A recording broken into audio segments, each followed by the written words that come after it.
Welcome back to the Bourbon and BS podcast, everyone. This is episode 345, and we are joined by Ryan Venrick from Watershed Distillery here in Columbus, Ohio, where we're based out of. And we're happy to have you back. We are live on YouTube and Facebook right now. And we've got something new from Watershed. But before we get into that, we do want to thank you guys for tuning in, obviously, and also thank you to our sponsors, Tinderbox at Easton in Columbus, Ohio. Tonight, we're smoking a featured cigar, the Aroma de Cuba El Jefe. This is the Connecticut version. So this is newer from them, but it's not going to be brand new from them. But it's a take on a kind of a tried and true blend that they have. So we'll get into that, light it up here shortly. You guys feel free to light it up if you haven't already. Nate's good. Ryan, if I've already asked. You've already asked. And also want to thank Altadis USA. Our second cigar of the night is the Romeo y Julieta at the Reserve with that Habano wrapper that I like so much. So that's going to be the second part. So thank you, Altadis USA. Everyone there, David, that was just on the episode recently. Yeah, we got a prime rib dinner at Tinderbox at Easton tomorrow, sponsored by Altadis USA. Funny how that works. And then also BS Cigar Company, the gold and silver are available. The gold is made by Plasencia. The silver is made by Espinosa Cigars. Check those out at Tinderbox at Easton, Carfagna's as well, I believe, right, Nate? Still? Mm-hmm. Yep. And also, I got Robusto for the gold and Toro for the silver. Perfect.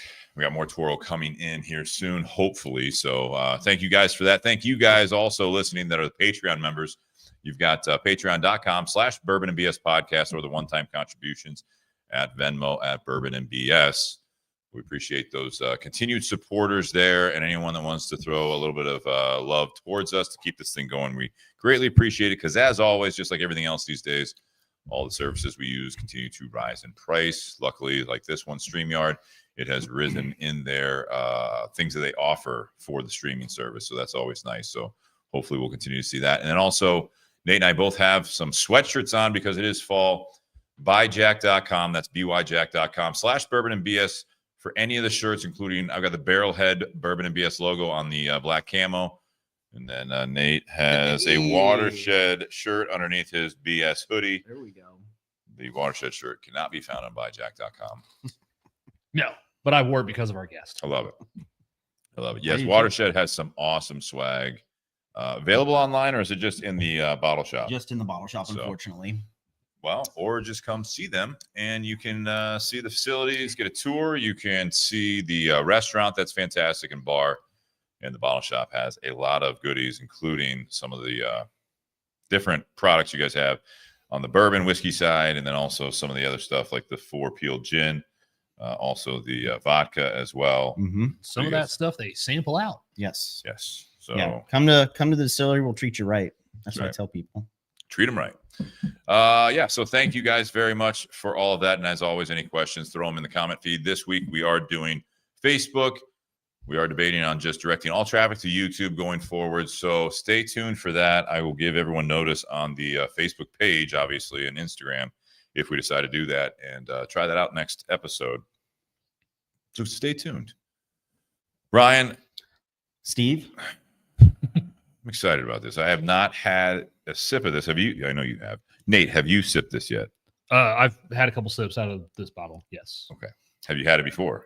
No, obviously not. I didn't know if you had your hands on it somehow before this, but this is a new project of a continued project, if you will. Yeah. What do we have in the glass? I'm going to take a sip of it before I light up the cigar while you're talking. Yeah, absolutely. I'm glad you said you were excited, Steve, because I'm just as excited, I think. Yeah, just as you were saying, this is a brand new project. 'Tis the season, fall's coming in. We're getting into our fall finishing series. And this is the first lottery bottle in that series. So last month we started with our port finish. That always comes out first. That's a distillery only. So this is the first one you got to enter for a chance to purchase. And this is our 6-year bourbon finished in toasted oak barrels. Batch number 1. Batch number 1. How do they register for the lottery? So to get registered, you just go to watersheddistillery.com. You enter your email. It'll get you signed up. It's very easy, very user friendly. It should be one of the first things that pop up. Just enter your email, and then you'll get notified. If you're a winner, you can come to the distillery and pick that up and take that home with you. And you can also subscribe to receive their email. So that way, when stuff like that comes out, you just automatically get the email saying, hey, enter the lottery here. Yeah. Absolutely. Yeah. We try to make it as easy as possible. And on all your social media as well, right? Yeah. Yeah. We try to blast it out everywhere whenever we can. So yeah, we try to make it as easy as possible. But yeah, super stoked about this one. Like I said, batch 1, brand new. We've never done a toasted before. So this is, explain that to everyone. absolutely. If you don't mind, what is a toasted oak barrel? Because I think even for the ones that are kind of, I don't know, beginners or novices or just getting into it a little bit further than that, aren't all the barrels toasted? So that's a great question. Yeah. Not all barrels are created equal. I'll start with that. So sometimes it depends on what cooperage you decide to go with. Sometimes your barrels are toasted, sometimes they're not. Okay. I'll use Watershed as an example. When I started there and took over the cask management duties, we were going into char 5s, which we've talked about on the show before. Pretty unique to Watershed in and of itself. But there was no additional toasting to them. So at the cooperage, they send the barrels to the charring machine. They set it to char 5. It chars them for a certain amount of time. And then it comes to our door. With the toasting, that's a secondary option that you can get on your barrels. Then that's a process that takes place before the charring process. So we get our barrels from Speyside Cooperage down in Jackson, Ohio. And what they do is they actually hand toast the barrels before they're sent to the charring machine. So there's somebody standing in this area. What does that look like? They're hand toasting. Yeah. So they got imagine a guy in there with a blowtorch. So imagine the chimneys that you use to start up charcoal. But instead of charcoal, they're filled with all the trimmings and extra wood shavings from the barrel making process. Okay. So it's an open flame, and they have somebody putting the barrels over top of these flames. The heads are off of them. They haven't installed the heads yet. And it's a gentle, it's more of a gentle heat than the charring machine is. So they're toasting these barrels for half hour, 45 minutes, an hour at a time. And what we're trying to do is we're trying to caramelize those wood sugars that are inside the hemocellulose layers. So it's like a soft of the oak. Exactly. Yeah. It's a soft, delicate flame. Okay. Imagine like caramelizing a marshmallow. See what I did there? Yeah, no. So imagine like roasting a marshmallow over a fire. We're doing the same thing with these barrels. We're trying to caramelize all those sugars that are in the deeper layers. It's called the red layer of the barrel. Once it's done toasting, we're trying to get as much caramelization into that hemocellulose as possible, so that when we put the liquid in it, it comes off as this really sweet. There's a lot of Maillard reactions, so like that burnt outside part of the marshmallow, if you let it go too long. That's kind of what we're looking for. We're looking for those sweeter components to be drawn into the liquid. So what we do is we have the barrels toasted. This is a medium toast, or the barrels that I utilize for this. And those are virgin oak as well? Correct. Okay. Yes. Okay. Yeah. So it's all virgin oak, medium toasted.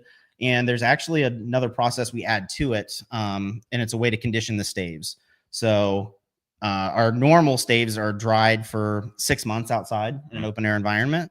These ones were dried in an open air for 24 months.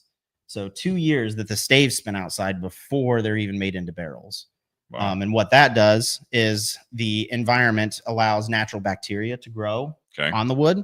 And that bacteria is able to break down harsher tannins, more of those green tannins, the longer it sits outside. So we put that 24-month air season staves together, give it a medium toast. So they toast the barrels on an open flame for like 45 minutes. And then it goes to the charring machine. They arrive at Watershed. I put that liquid into those new barrels. This is a very fast process, very fast. Most commonly when you see guys doing double oaks, I usually see 6 months, 8 months, a year they're spending inside these new oak barrels. Yeah. This liquid only spent 18 days. 18 days. 18 days, yes, as the finish. And again, the goal was just the extraction. We didn't want any extra maturation. We wanted just to try and capture those wood sugars that were caramelized. The barrels were also subjected to a little bit of charring just to clean it up as those compounds were pulled out. So 18 days later, we pulled the liquid back out. And then the fun continues for me. So we've talked a little bit, I think, on this show about our new élevage programming. So that involves our slow water reduction. Is that what you're doing with this Absolutely, one yeah. Right. So this went through our elevage program. So the whiskey was treated before it went into the finishing barrels, and it was treated after it came out of the barrels. So all of the water was added over about an 8 to 12 week period before they went in the barrels, and then afterwards when they came out to get it down to 100 proof, because this one's not barrel strength, this one's at 100 proof.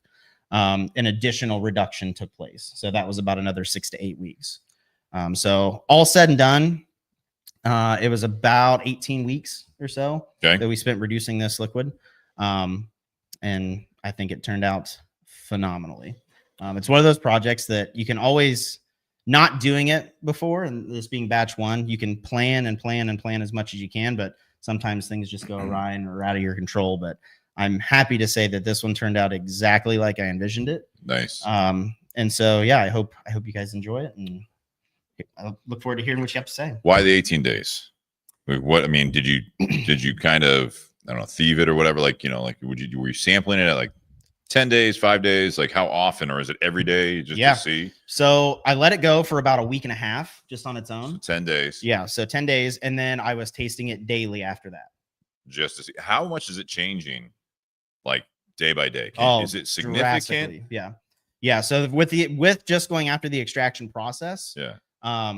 If you think about a regular bourbon barrel, if you put fresh distillate in there, White Dog, the liquid will gain about 70% of its liquid in the first year of maturation.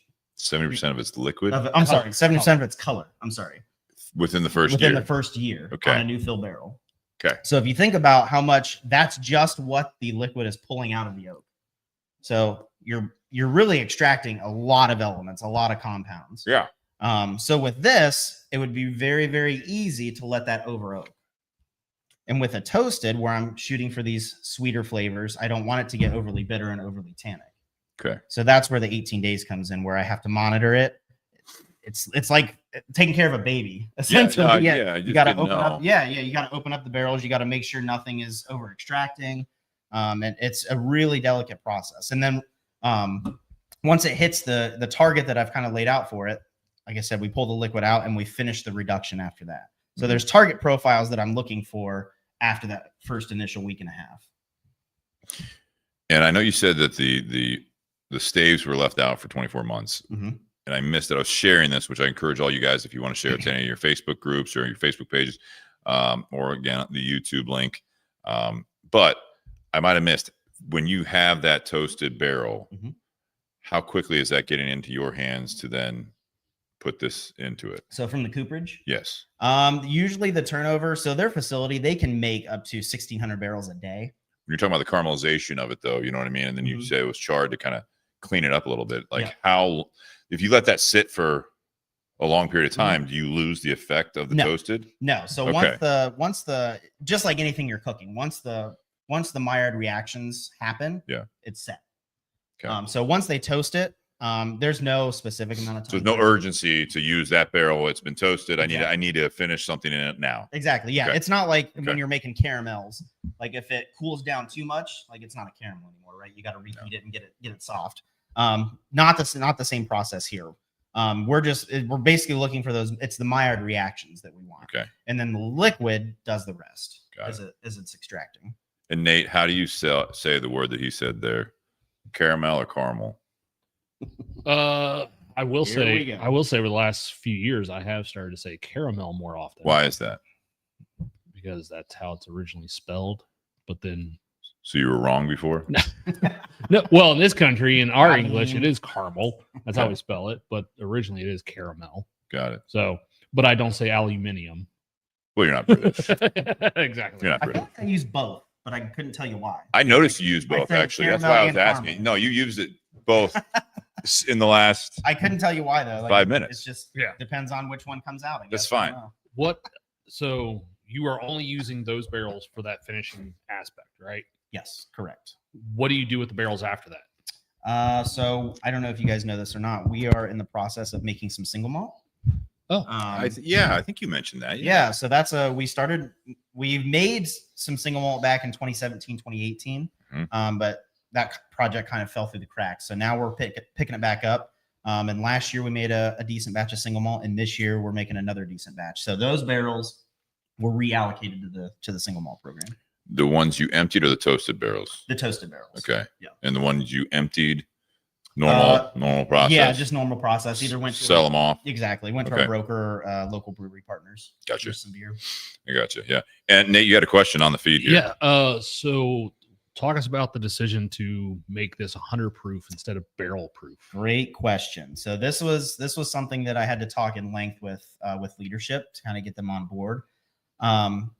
I feel like a lot of finishes, especially nowadays, the ingredients that you're using to finish tend to overpower the original spirit. And you guys know this about me, that's not my philosophy. Right. I very much want the original spirit to be the star, and obviously the finishing barrel, whatever that may be, to kind of be a nuanced flavor. So with this one, keeping it at barrel strength, I felt like would not have expressed it in the way that I wanted to. Like I said, it's very easy to over extract. What did it taste like at barrel proof? This specific distillate? Yes. So it's kind of, so the proof that I reduced it down to before it went into the toasted barrels, it can just get very woody very quickly. Okay. So you lose a lot of the ester profiles, you lose a lot of the sweetness, and that very charred, very dark, very tannic profile can take over very quickly. Okay. And so by reducing it down to 100, we're able to express those sweeter wood sugars in a better way. No, I appreciate the fact you did proof it down a little bit. Yes. Yeah. It was just drinkability, man. Like, yeah. you know, this whole thing of. And then there's also the benefit of more bottles to be able to sell. Totally. There is. Yeah. It was the thought though was to make it something that is special, but that you can keep coming back to. So with a lot of our fall finishing series stuff, it's all cask strength, besides this one. And a lot of that, if we're being honest, you have a glass or two of that and you're pretty much done, you know. Can confirm. Well, yeah. So with this, you're able to enjoy it for longer. You're able to appreciate it for longer. And yeah, you're able, once you run out of a bottle, you can come back and get another one if there's any left, hopefully. How many bottles came out of this? Do you recall? We got about 1,700 bottles. Oh, nice. Okay. So there is enough to go around, but once it's gone, it's gone. So we definitely encourage people to still enter the lottery. And yeah, we're hoping this is a big success for us. Well, I'm glad I already entered. Perfect. But yeah, that was kind of the reason that I went with 100 proof instead of barrel strength. I just wanted to express the whiskey in a different way. And what's this run for those that win? This is $89.99. So a little bit on the high side, but to my knowledge, it is the only true age-stated toasted on the market right now. To my knowledge, I could be wrong. Someone out there, if you're watching, please correct me. I think Penelope came out with a 11-year. I don't remember if it's a double oak or if it's a toasted, but they did French oak casks. So this one is American oak toasted barrel. So I knew the answer to the price question, but I just wanted to get it out there so other people heard it. While you were talking about the whole process of the toasted barrels that you're using for the finishing, doing the 24 months of aging the staves and then the additional toasting and the char there at the end, I was sitting there going, oh, now I understand why this is a $90 bottle, because that is a lot to go through. That is an expensive process. Absolutely. To be able to go through. So yeah, it's a labor of love. That's for sure. Is on that point also, Nate, when you're talking about the new process for your normal products, what are all the slow water reduction? Right. Yeah, that all falls under our Elevage umbrella. With the extra effort doing that, are we going to see a price increase on the core products? No. Not at this time. No. So we were able to work it in. We were able to get some extra efficiency out to kind of offset the Elevage aspect. So we shouldn't see any price increases on the Okay, that's good stuff. Yeah. Obviously, we love hearing that as well. And I will say also, a lot of the prices right now, some products, the big boy products have gone down in price a little bit, but I do think from what I've seen, like when I was at Binny's in Chicago recently or in Champaign, I mean, price points are up there. Yeah. especially on the exclusive products. Mm-hmm. I mean, $100 is unfortunately becoming a base point for a lot of the special projects of, call it more boutique, or, you know, I consider you guys in the big scheme like more of a boutique bourbon. Yeah. I mean, that price point is still reasonable. I mean, I don't want you guys to follow suit with some of the other ones, even locally, and everything has to be, you know, $120, $160 and stuff like that. But I mean, I think it's a fair cost right now for all of that stuff. Nate, what do you think of this since you've had a chance to enjoy it a little bit here? I do appreciate, or not enjoy it. I do like the fact that you guys proofed it to 100. I think with this project, that's a really good sweet spot. It sounds like, you guys know me. I love cask strength stuff, but yeah, sometimes those, 120, 130 proof, it's just so much ethanol that it kind of takes away from the product itself. But this one, I love the nose on it. Like the nose has so much caramel. Yeah. But I'm not doing this to sound corny. It's like a toasted caramel. Like exactly. Yeah. And put that in the pamphlet. I mean, and all the gifts they put in the box, it's like, no, I get it. They're like, there is a graham crackerness to it. Yeah. This one, in my opinion, you're not going to get a ton of nuance. You're still going to get a lot of esters there. That red fruit's still there. But the caramel and those wood sugars are supposed to be the star of the show. There's no mystery about what this is supposed to taste like. Yeah, and I like how you can taste that it's a toasted finish, but it's not blowing you away. It's not trying to overpower the spirit itself. Last year you guys, when you did the apple brandy barrel finish, like that apple brandy barrel like overpowered the whiskey itself, which is what I think you said is one of the reasons you guys didn't do that one this year. Because you want to highlight the whiskey more than the finishing. So I think this is a product of that kind of decision and learning from that last year. Absolutely. And I assume this is something that if it goes well, you're going to want to do again in the future. Yeah. Which to me is hopeful because a few years ago when we did batch 3 of the Nocino finish, our guest brought batch 1 and 2. So we tasted 1, like, all right, here's what we thought about that. Then we tasted 2 and we're like, all right, here's what's different. And then we tasted 3 and when we go, oh, so I taste this from batch 1, I taste this from batch 2. I think I may have said it towards the end. It's taking the best of both vintages and putting it into this one. So I'm kind of hoping to see that as this develops. Like, all right, what worked? What can we do better? Yeah, definitely. But trust me, I've already got some notes on next year's on kind of how we want to handle that. But that's exactly it. It's about learning what went well, learning more about what didn't go well, and improving the product in the future. What's the difference between toasted oak finishing and double oak? I think those names can kind of be, interchangeable. Yeah. To me, a toasted finish is exactly what this bottle tastes like. It's a lighter. It's not super aggressive.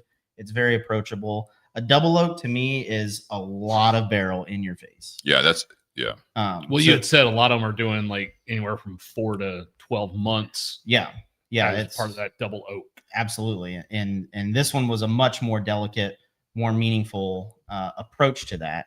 And I think that's what just the word toasted as opposed to double oaked. Just thinking about the definitions of, one's light, one is double oaked. Just there's the meaning of that alone. And when brands are doing double oaks, that second barrel is also charred, correct? Or is it just? It can be. It all depends on there's the no producer. rules on that, right? There's no real regulation. But usually it's either charred or it's just no treatment whatsoever. Correct. Yeah. Okay. Typically that's what you're seeing. The reason I think I asked that is because, of the fall finishing series, this is extremely unique for the simple fact that you're double oaking it.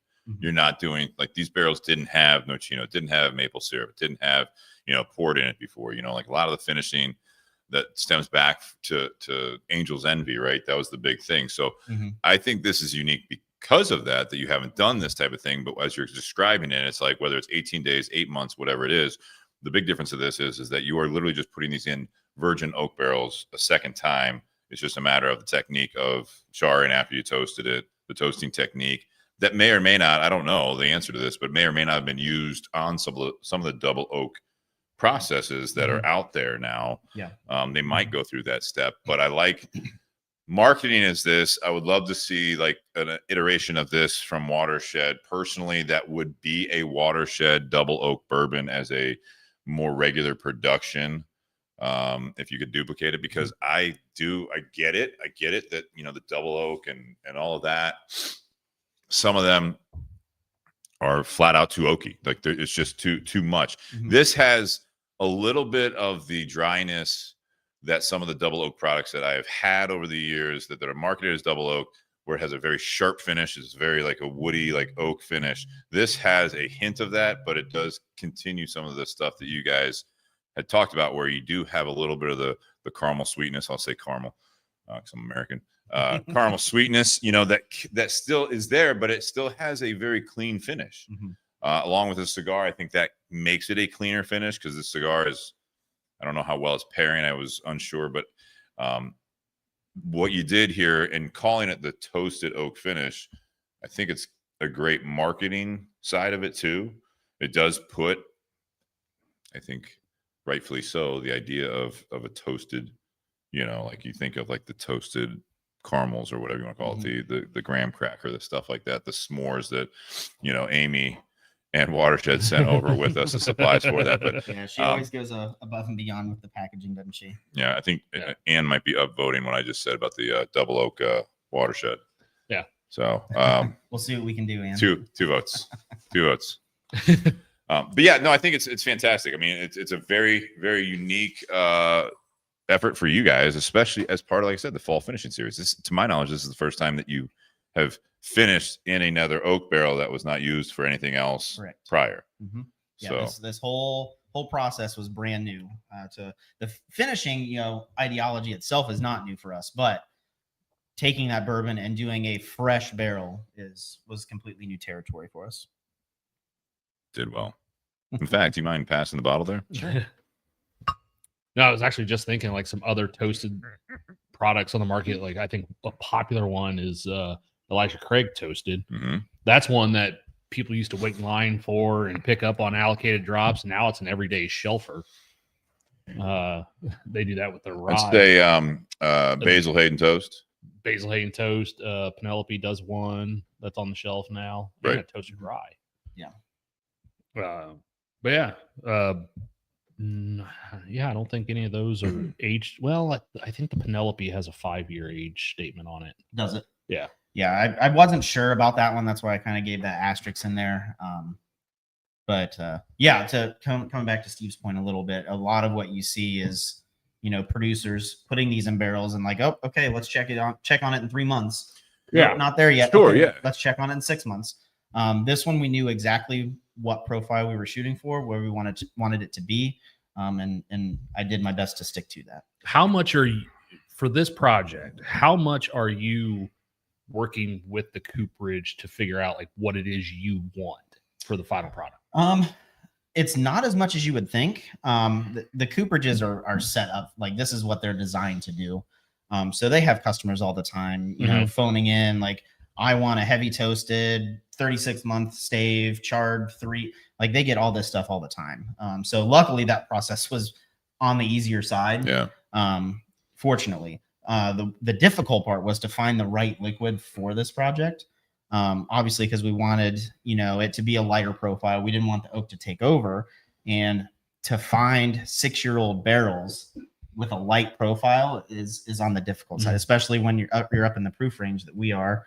You know, most of our barrels are, by the time they're 6 years old, 125 to 135 proof. Yeah. And to find the specific compounds that I wanted for that was a challenge. So you don't have like this distillate like in volumes. Correct. Yeah. Each batch is a unique blend that I have to come up with before the finish. Yeah. And I know exactly what profile I want to target for specific finishes. So each batch is its own very unique blend. Let's put this question up there from Ann. We didn't really put this in the conversation. Ryan, where did the idea for this originate? What's the inspiration for this one? That's a great question. Yeah. So this was kind of my brainchild from the beginning. I've seen so many double oaks on the market. You know, Woodford does a double oak. There's so many producers that's kind of what they do. One of your local competitors does a double oak too, I think. Absolutely. Right? Yeah. We have and a double. You know, so the thought behind this was, you know, how can we do it differently? How can we do it better? I mean, jury's out if this is better, but I'm hoping that the general consensus is, man, this is some good stuff. Yours is a bourbon, theirs is a whiskey. But yeah, so this was kind of my brainchild. It was something that wasn't revolutionary. Producers have been doing this for a while now. But I wanted it to be a little different. You see, you know, Woodford, their double oaked is around, I want to say like 92 proof or so. Elijah Craig does a toasted that's around 94. So I wanted to give it a little bit more power behind it. While also we're not trying to invent the wheel, right? But we wanted to make it unique to Watershed. And part of that was utilizing the élevage process as well. Being able to slow water reduce it, you know, keep those fatty acid chains and those lipid chains intact as we proof it down to 100. So I hope that answers your question. And yeah, this was a fun one to work on. This was I started on this project doing R&D back in March of 2024. Wow. So it's been about a year and a half in the making. What does that research look like besides drinking? So you say research. You have to learn a lot about the casks first. You have to learn about what, you know, the toasting process, like what's actually happening, what's the chemistry. You have to learn about the extraction process. You have to learn how much the liquid's oxidizing inside those barrels. And then once you get all the research done, there's application. So this was pulling some liquid, freeing up some barrels, getting some test barrels in, doing some toasted finishes, seeing how it comes out. I ended up doing 4 different tests with 4 different chars. I was going to ask. Yeah, 4 different tests, 4 different chars, and 4 different ages. So it's a vigorous test process. But yeah, it's all trial and error until you get it right. Do you have any of this stuff at that 18 day point? Do you leave a small amount in, like maybe a barrel or 2 to see what it's at, you know, 30 days or 6 months, or you're just done with it? Nope, we're just done with it until next time. Exactly. Yeah. So the test process that I took, I still have some liquid in tested toasting barrels now. Not this specifically. No, this. You have something sitting in the toasted barrels finishing for longer. Exactly. Liquid that I R&D'd are still sitting in toasted barrels. So where are we at time wise on that? That was ballpark. Let's see. That was months. March. That was May of 2024. So we're a year plus. So a year plus of them. It's like 18 months. Have you thiefed out of that one to see what that tastes like? I have. That's available on the tour, right? Maybe if you and I go. Yeah, we'll try and get that squeezed in for you. Like, what do you have back here? I brought my own thing. Yeah, great question. Yeah, and tagged on to that. Are they full barrels, small barrels, or are you just doing staves with these tests? Another great question. So no, these are full ASMs, ASBs, American Standard barrels. So they're 53 gallons, medium toasted, lightly charred. All right. And yes, and yeah. Sorry, I missed that one. Yeah. So do I hear the most sought after single barrel in Watershed history?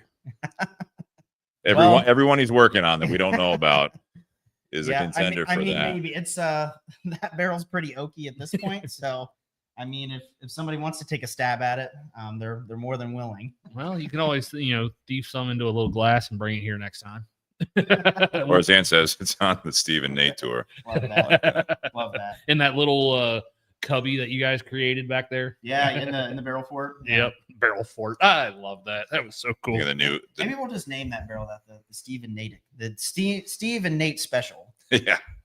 All right. Yeah. Number 1, right? Yeah, leave it open. One of one. Yeah. One of. Call number 1. Yeah. We'll just say number 1. No, just 1. So call it the Watershed 2025, like the old Forester 1910. That's right. Yeah, people dig that stuff, man. Smoking the cigar, I know you're not smoking a whole lot because you've been talking the whole time, which is fine. Relight it. Nate, you've had this cigar before. This is the La Aroma de Cuba. This is El Jefe size, but the Connecticut. I actually don't think I've had this. Okay. One. I've had the regular El Jefe, or the regular core La Aroma de Cuba line in other sizes, the Immensa, Robusto, some other sizes. I actually don't. I can't remember if I've smoked the Connecticut version of it, and I know it's been out for a couple of years. It has.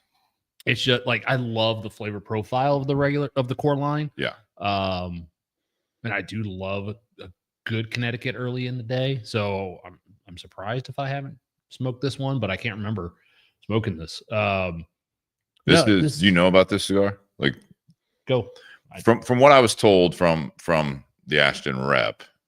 This is one of those blends that they didn't do anything with the original other than slap a Ecuadorian Connecticut on top of it. So instead of the original wrapper leaf, they kept the core the same, all Nicaraguan filler and binder, and then put an Ecuadorian Connecticut on there just to soften it up a little bit. Which it does. It does. I mean, because the core line, I would say, is a solid medium plus in terms of strength. I wouldn't necessarily call this one mild. I would put this one that mild medium or low end of medium in terms of the strength of the cigar. Yeah. You said Ecuadorian Connecticut? Yes. Now I got to look it up. Yes, I think. Continue. I will verify. But it does have, it does have that creaminess to the profile, which is one of the things I love about Ecuadorian Connecticut. Monte Cristo Classic Series, they use a U.S. Connecticut. The White Series uses Ecuadorian Connecticut.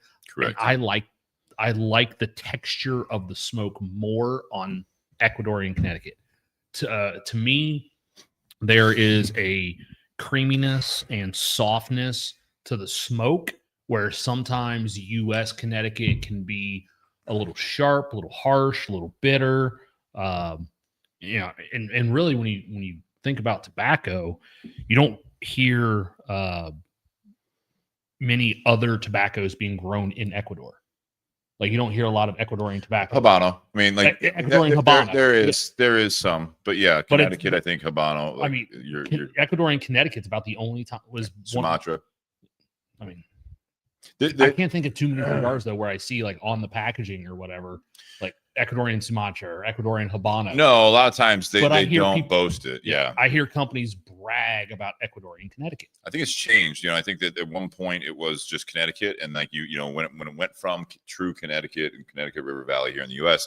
and they started growing in Ecuador. Now you like the one we smoke in the second part from Altadis a lot is the Romeo Julieta, the Plasencia made Connecticut, Nicaragua, which they took the Connecticut seed and grew it in Nicaragua, shade grown. The Ecuadorian, it's cheaper from my understanding. You can produce a lot more than you can in the Connecticut fields that we have here in the U.S.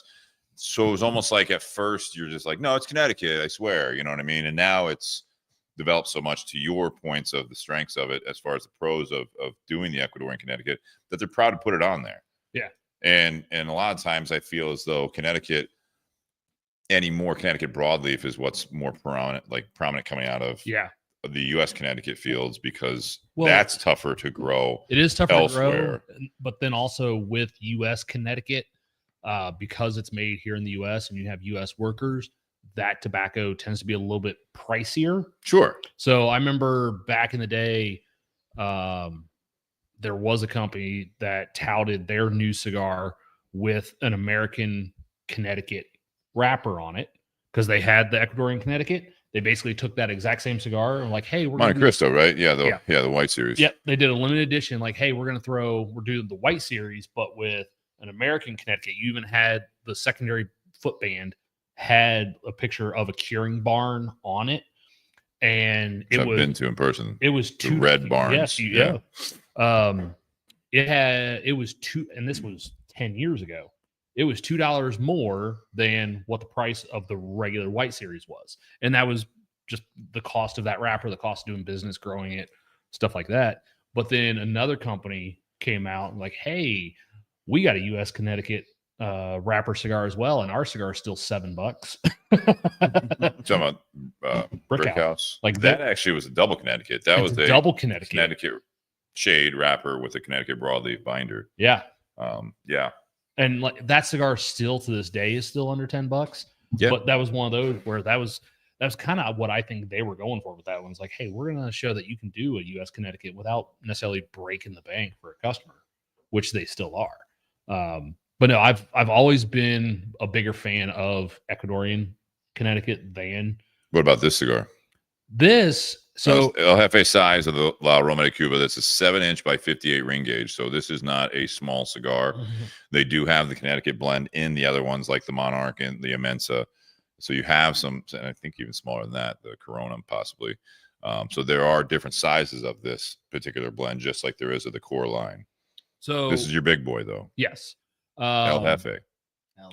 So it is one of those where if you have a customer in the store that like they're a casual cigar smoker, they're not nerds in it like you and I are, they might look at this and go, "Oh, that looks like a really mild cigar," Right. but it's not. Like I said, it mild, medium, low end of medium. Like it's got some strength because, as you said, Steve, all they did was swap the wrapper. Everything else is the exact same. I'm a huge fan of what they're doing. Like these guys, this is made at the by my father for La Aroma de Cuba, which is owned by Ashton. That's very confusing for most. So Trust him; he's a professional. Yeah. So this is made by my father. I like what they're doing with this. Some of the other stuff that we've had more recently, you leave a Connecticut Reserve, Nicaraguan tobacco underneath these Connecticut shade wrappers. There's a little more oomph to it. I mean, you don't have to. Nicaraguan doesn't equate to that, but I think this is a much different. When you were describing like the Monte Cristo Classic versus the White Series has Nicaraguan, Ecuadorian. It has other tobaccos in there where the true Connecticut shade is just over Dominican. You know, so you're going more of a classic, which is what they call that, ironically. That more of like a classic, like a Fuente, like a Diamond Crown, which is made by Fuente for J.C. Newman. But you have all of these. More of those classic Dominican, it tastes different. The Nicaraguan tobacco, whatever the seed varietals, this is saying for those that care and for those that don't, it's coming out of the Jalapa and the Condega regions. So they're using different regions that are known for different types of things, you know, for that. So it's a unique project, but I agree with you. It's not just that Ecuadorian Connecticut shade wrapper. It is the Nicaraguan tobacco underneath that's carrying that strength, and different than your typical Connecticut, like you said, what people might assume it tastes like. Well, and from my experience, Jalapa and Condega, they don't necessarily produce the spicier profiles that you get from Esteli. No, a little like the Jalapa is a little sweeter. Yeah. Which, you know, you do get a little bit of that natural sweetness on something like this. And this is around the same price point as the regular El Jefe, right? So identical. What's the price point on this? You're like around 10, 11. I mean, that's below average price in this industry these days. And it's a bigger cigar than what the average price point is based on. Yeah, I mean, 10 to 12, depending on where you're at. But I mean, this is, the only negative that I've had with this, if you look at yours, and I don't know, it's not the prettiest Connecticut. No. So I think that's part of the way they're able to keep the price point down. So if you figure you're switching, and I'm going to look this up while you guys make. A little bumpy, a little veiny. Yeah, I'm pretty sure it's broadleaf on the original. So, I mean, you're staying with the Connecticut theme, but I'll look that up. But, yeah, you're probably not getting the choice Ecuadorian Connecticut. You're not looking for, I need the prettiest, smoothest wrapper leaf on this cigar. That's going to keep your price point down. And obviously, if you kept the same filler and binder as far as the core tobacco, there's going to be the same cost there as well to your original line. So, I mean, that's the way you keep it down. This Connecticut I have had a few times, and I hope you guys aren't experiencing it. Ecuadorian Connecticut, true Connecticut, there is a chance that you're going to have some wrapper leaf breaks, because typically it's not the hardiest leaf. It is fragile. It's a fragile leaf. Humidification is very important, just like any cigar, but I think a little bit more so on this type of wrapper leaf, especially when you get to the bigger ring gauges, because the humidification, for those of you that don't know, just a quick tip on that, when you go to the wider ring gauges, you have more filler tobacco in there. That's obvious. That's how that works, just from you're filling it more to make sure that you have the consistent burn, and it's going to be a little bit larger ring gauge. That being said, during the humidification process of storing that, especially, you will have a little bit of expansion and some constriction. But when it expands with, like, especially which time of the year it is, or if it's like, if it gets delivered in the summertime, like to a shop or wherever it's going, and then it kind of like goes down, but then they kind of have a higher humidity. If you throw it in your own humidor, and you typically store it like around like above 70, like 72, something like that, 75, you will have a little bit of expansion that's going to put a little bit of pressure on that wrapper leaf that could then cause some of that. Other times it could just literally be, this comes in a 24 count box. This box is sitting there, even if it's on a walk-in humidor. It's not being jarred around anymore. It's like secure, and the delivery and the storage and everything else. As soon as those cigars, even with cellophane on there, starts jockeying around a little bit, this thing's not going to take a beating without getting beat up. Oh, yeah. Like, this is not a hardy leaf on the outside of this. And a lot of times you'll see that with the Ecuadorian or the true Connecticut shade. The thinness of it will do that. So I say that only because it doesn't mean that it was necessarily stored improperly or handled improperly. It's a thin wrapper leaf. So anytime you see that, I know some cigar smokers would be like, oh, this is a piece of shit because the wrapper, this is cheap. What a junky cigar. Smoke it, see if it smokes through. Like, I've got this. If you see that little crack there, it's expanded. The heat gets to it, expands even more. That can cause that as well. 9 times, if not more, out of 10, that's going to burn right through, and you will be past it and forget about it. So I don't want anyone to be scared with that when you see that. No, yeah, that's a great point. Not to interrupt you. That's good. That's good to know, Steve. I mean, you guys. You're newer into it. I mean, you're the expert on the spirits, but like, this is newer. Yeah, for sure. Yeah, that's a factor that I never took into consideration. So, moving forward, that's something to definitely think about. Now, granted, if you have your opportunity, don't go manhandling or whatever in a walk-in humidor. Don't squeeze them. That's where I always tell people also, like, when you're squeezing it, just lightly on the foot to feel if you've got like a little bit of give. But you see people, especially on this type of a wrapper leaf, if you put a lot of pressure in the middle of it, just to see if there's give, and like, is this thing fresh? As I hear, it could just crack, and they're like, oh, no, I don't want it. And you're like, well, you just what a piece of shit. Yeah. So you guys aren't storing this properly. You're like, hang on, let me show you something here. Yeah, that's one of the reasons why I appreciate that tinderbox at Easton. Their doors don't open. Sure.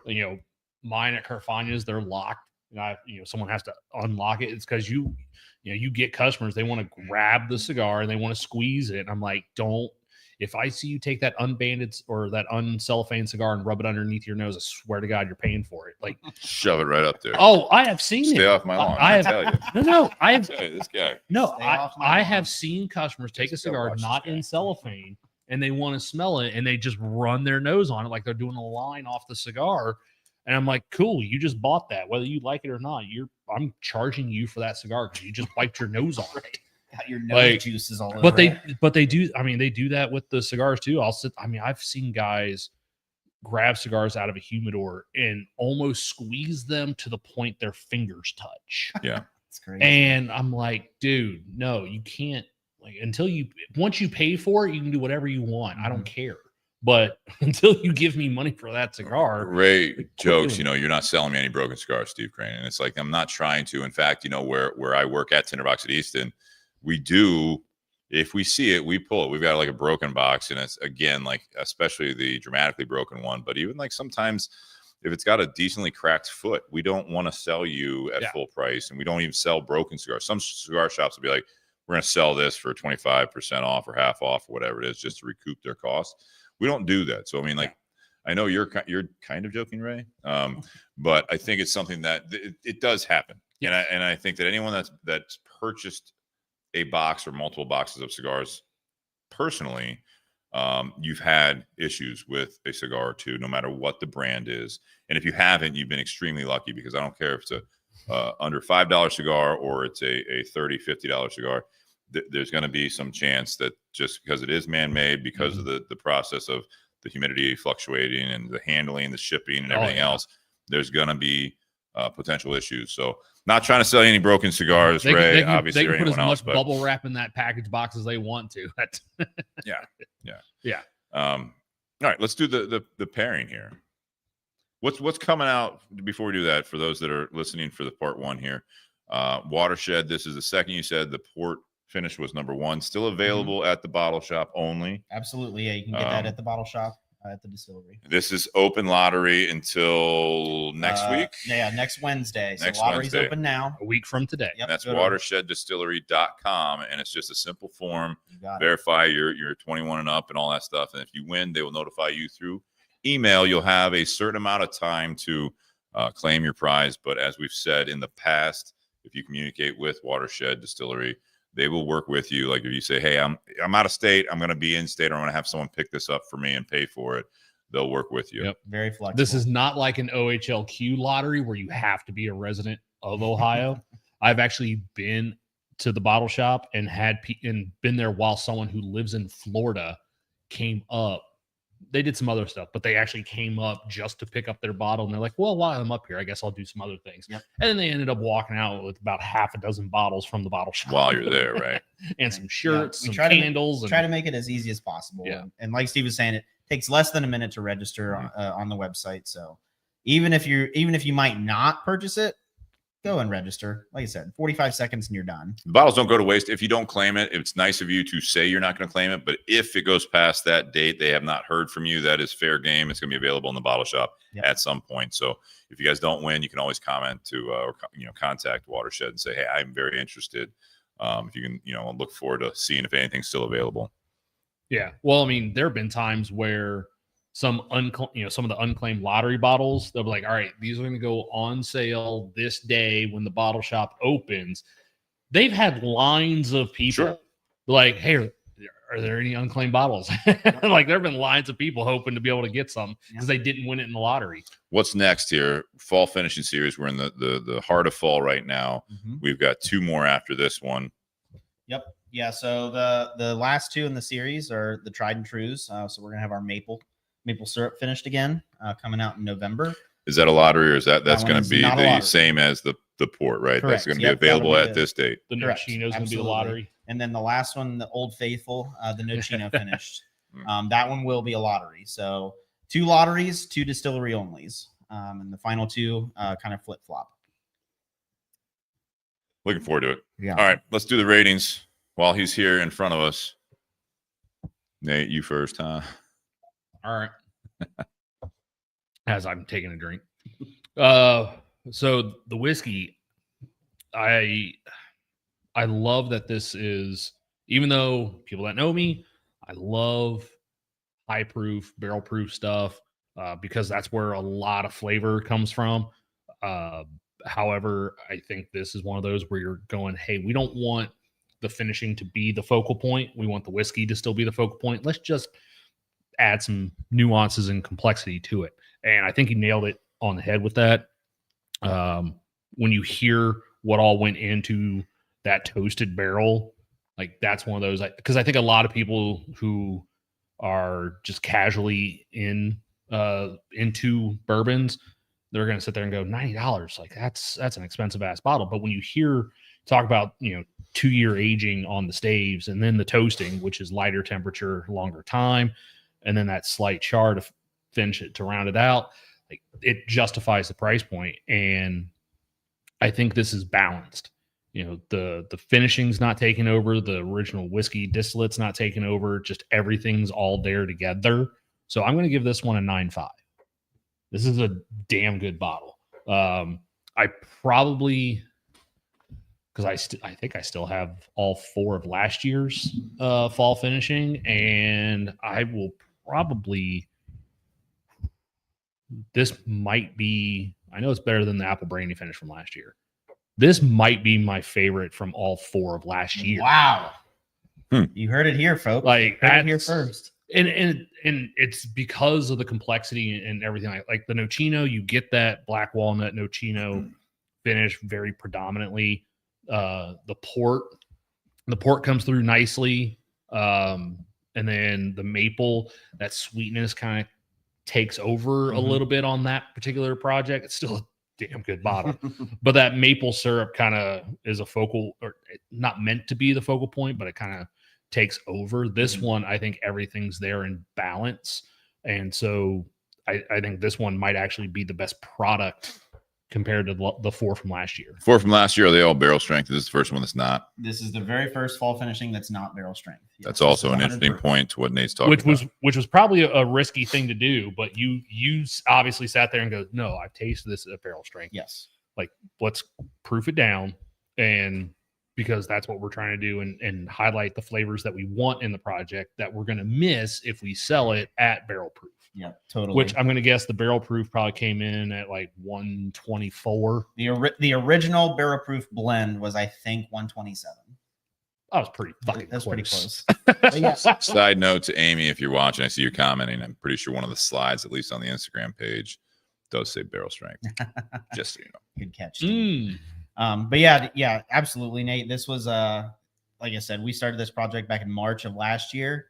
And it was, I'll be honest, it was not well received when I first pitched it. Why? Because what was the hesitation? The thought was, fall finishing series. It's Was all it barrel Amy? strength. No, It was not. Amy was actually on Team Ryan for that. Say actually, like it never happened. But Just beating her up while she's. yeah, I'm gonna hear about that. But no, it was a very thoughtful. I did my research. I knew exactly what I wanted to do.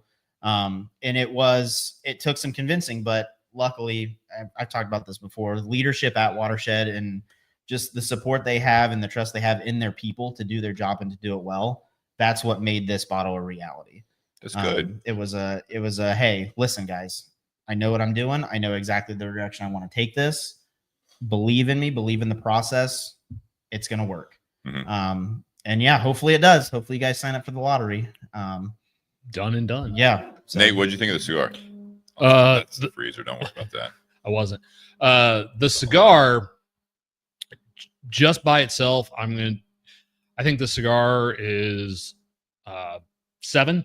It's a good smoke. I wish I could taste a little bit more of that Connecticut, but I think that might have to do more with the size of the cigar. It's a 58 ring gauge. Could be. I typically don't smoke cigars that are that thick of a ring gauge. I'm typically, like a 48 to 54 in that range is where I'd like to stay. Yeah. But I think with the price point for this cigar, you could easily add another point onto whatever rating you want to give, because it's a 7 by 58. So it's a Churchill with more girth. And you're double Churchill, call it. Yeah, and then you're talking $10 to $12. Yeah. And most times when we talk about average price in the industry, we're talking about like a 5 by 50 Robusto or a 6 by 50 Toro. This is coming in bigger cigar for less money than that. True. So I think the value is there on the cigar, and I think that's the biggest thing the cigar has going for it is it's a long smoke for the price. And there's a lot of customers these days. That's what they're really going for. That's why the 60, 70, 80 ring gauge craze for the last decade has been so popular, is because most of the people buying those, they're going price for smoke time. They're not necessarily going for flavor. Bang for your buck, right? Exactly. American way. They're going how much, how many hours or how many minutes of smoke time can I get for the cheapest dollar? How about the pairing? I think the pairing on this one, I'll probably go 8 on the pairing. Okay. Because the whiskey definitely is a little bit stronger than the cigar, but because the whiskey's at 100 proof, it's not overwhelming the cigar. And there's just this little natural sweetness to the cigar that actually lends well with the whiskey. And like, even after taking the whiskey, taking a sip of the whiskey and going on the cigar, there's nothing that's blowing your palate out. There's no spice. There's no heat necessarily that gets reignited. You can still taste the cigar itself. And, a lot of times, especially with Connecticut's, if you're drinking a high proof whiskey and then a Connecticut cigar, that cigar is going to get, it becomes secondary, if not tertiary at that point, because the whiskey is just so strong. You're just smoking to smoke at that point. Mm-hmm. But because this cigar is just taking the original blend with a different wrapper, it still has enough strength to it to be able to stand up with a whiskey that's at 100 proof and has a more sweet notes to it. Now, if you were drinking something that was, say, a rye or barrel proof, something that was real spice driven on the palate, this cigar may not go well with that because the cigar would absolutely get destroyed by something spicy. But because this is a sweeter and more balanced whiskey, I think the cigar still holds up well. Ryan, how about you? Whiskey, cigar, and pairing. So the whiskey, you hate it. I mean, it's pretty terrible. 2. Go on, cigar. So I mentioned earlier, this project, this never happens. And, when you're developing something new, it turned out almost exactly like I imagined it. That's awesome. So that I'm really thankful for that. It's sweet. You get the spice from the secondary barrel, from the toast, but it's not overpowering. You can still taste all of the caramel and those and the caramel and those wood sugars. Both. I give the whiskey, just because I know we're going to continue to do this and there's always room to grow, I'm going to give it an 8.5. Ooh, okay. Because I think there's still more that I can do with this. Like day 19 would have been like just a little bit better. Right. Day 19, maybe pull it at day 17 instead. What more do you want from this? No, so legit. So obviously the older the whiskey gets, the more you're going to be fighting those tannins. So it's improving the overall stock that we have. And we're already starting to do that, going back to the Elevage program, we changed up our barrel programming. Have those hit the shelves yet? Those have not. So we're thinking by the end of this year. It was bad before. I'm not saying that. We'll have everything out in the market that's slow water reduced. Sure. But what I'm talking about is the cask programming. So historically at Watershed, we've used char 5s. Now we've changed that up and we're going into 2s, 3s, 4s, and 5s. So we're going to get a wider range of char levels. We're also using 18-month seasoned staves as a standard now, as opposed to 6-month and then kiln dried. So the quality of the wood's is going up. And we're also doing medium and heavy toasted barrels. That's across the board, across all our whiskey portfolios. Wow. So in the future, obviously we're still 4 years away from this, but we should see another huge jump in the profile and the quality. Not to keep everyone on part 1 and you as well, but do you see a time where the 4-year blended will get away from that third one that's sourced? Or is that a volume situation? That one, if it was up to me, absolutely. I know the answer. It was up to you. Up to me, absolutely. Yeah. With all the things you just mentioned, you come up with that reblend, if you will, right? Unfortunately, there's finance and math equations that go into that. Business. So it all depends on what kind of leadership decides to go with that. But if it was up to me, absolutely, this would be an all Ohio, all Watershed product. Just curious. But yeah, that's kind of answer your question, Nate. We've got stuff coming down the line 3-4 years from now that be on the lookout, because it's going to be coming and it's going to be coming. Set an alarm. You're probably going to have to remind me, because I'm probably going to forget. I will. How about the cigar? So the cigar, I love this cigar. Steve knows I've been coming to the shop, periodically. I'm more of a lighter bodied Connecticut wrapper guy. This may actually replace my go-to. What's your go-to? I've been getting. It is the Espinosa Crema. Ooh, this does have a little bit more punch to it. It does. It's got just a tiny bit more spice, and the creaminess and the softness from that wrapper leaf is outstanding for me. Nice. So I actually give the cigar a 9.5. Wow. Love this cigar. Wow. Love this cigar. The pairing, believe it or not, it's kind of a wash for me. Yeah. I don't feel like the two don't work against each other, but they don't really complement each other either. I went from back and forth, did whiskey to cigar, then cigar to whiskey, and I wasn't really getting different flavors from them. So I give the pairing probably an 8.0. Well, I mean, there's different ways to go for it. Sometimes you go for a pairing because you want them to play with each other and complement and bring out. Sometimes you're like, I just want to have something together where neither one's getting washed out by the other. Yeah. Yeah. I hadn't had obviously this bottle yet, and I hadn't smoked the cigar. I knew it would be a little more up your alley, Ryan. So that was one of the reasons. And I had my assumptions on where we were at with this based on the proof that I knew it was. the limited amount of information I did have on the project that this was. The bottle, I really like what you did. I mentioned it earlier, so I won't go in depth on it. But a lot of the times when I see the toasted, it is a marketing thing. It's already in your head, so you start tasting. I feel like you're tricking yourself sometimes. But that's why I asked the question earlier about the double oak versus toasted, because when you're describing this versus a normal finishing, normally you're finishing when you hear finishing. That's where it's like this is the big kind of not controversy, but it's like, okay, so you have the toasted oak barrel projects, but they don't necessarily say finished in toasted oak barrels. It's just these are toasted. Like this is the toasted product, right? You guys are doing the toasted oak barrel finishing. When finishing is normally, to my knowledge, used for, hey, these barrels were used for something else before we finished in them. So that's where I was kind of there. So with that being said, I do like this a lot. I'm like 8.75 on it. So, I mean, it's 8.759. It's up there right around where you guys are at with it. I really do enjoy this because it's a good bottle of bourbon. It's not a finished bourbon to me. That's why, like, I'm kind of like torn on that. It's not like a port fit, like everything else you guys are finishing in and everyone's finishing in. It changes it a lot. This changes it to a more bourbon. It's, you know what I mean? It's kind of like it's like, oh, it's even more bourbon-y. Yeah. Okay. You know, yeah, it's like, it's a cool concept there that this is a step in there that I know it's not brand new to your guys' points, but the way you did it, it's very refreshing. Going back and forth. So the cigar, for what they're trying to do with this cigar, I'm a 7.75 with it. I think this is a very good cigar. The core line from La Aroma de Cuba from Ashton, like I said, made by My Father Cigars.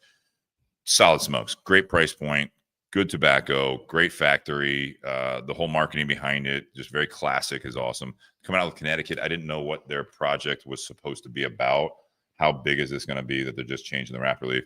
It does change it quite a bit. So I do enjoy this cigar a lot. The pairing, the only thing I'll add to what you guys have said to that is that when I go whiskey to cigar, I don't get a whole lot of fluctuations. Hit the cigar a couple times, go back to the whiskey. There is some sort of a spice that comes out in there that is not there when I'm just sipping on the whiskey. So I do get, to me, it's a little bit of that coming off that cigar to the whiskey. It brings out this little bit of spice that kind of pops in there that wasn't there before for me. I don't know if anyone else gets that. So that being said, Ryan, I know you got to run. So I want to thank you very much, Amy, everyone at Watershed, for giving us this bottle to sample and help promote, hopefully. So anyone listening now or obviously after the fact until the lottery's up next Wednesday, right? Wednesday? Yes. Want to make sure you guys go to watersheddistillery.com to make sure that you get on there and register for that. Again, it's not a commitment necessarily to buy it, but it's an opportunity to buy it, $89.99 plus tax at the bottle shop. And we wish you guys all good luck on this for this bottle. And Ryan, thank you very, very much for As coming. always, guys. Yeah, thanks for having me, and we're really excited about this. So thanks for having me on. Amy, thank you for the s'mores supplies as well. Cheers, guys. Happy Whiskey Wednesday. Stay tuned for part 2. We're going to keep the feed live. We're going to go away, rearrange real quick, but we will try to make it as brief as possible. Stand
Welcome back to the Bourbon and BS podcast, everyone. This is episode 345 and part 2 here. Ryan just left, so if you've been watching, we are missing someone from part 1 here.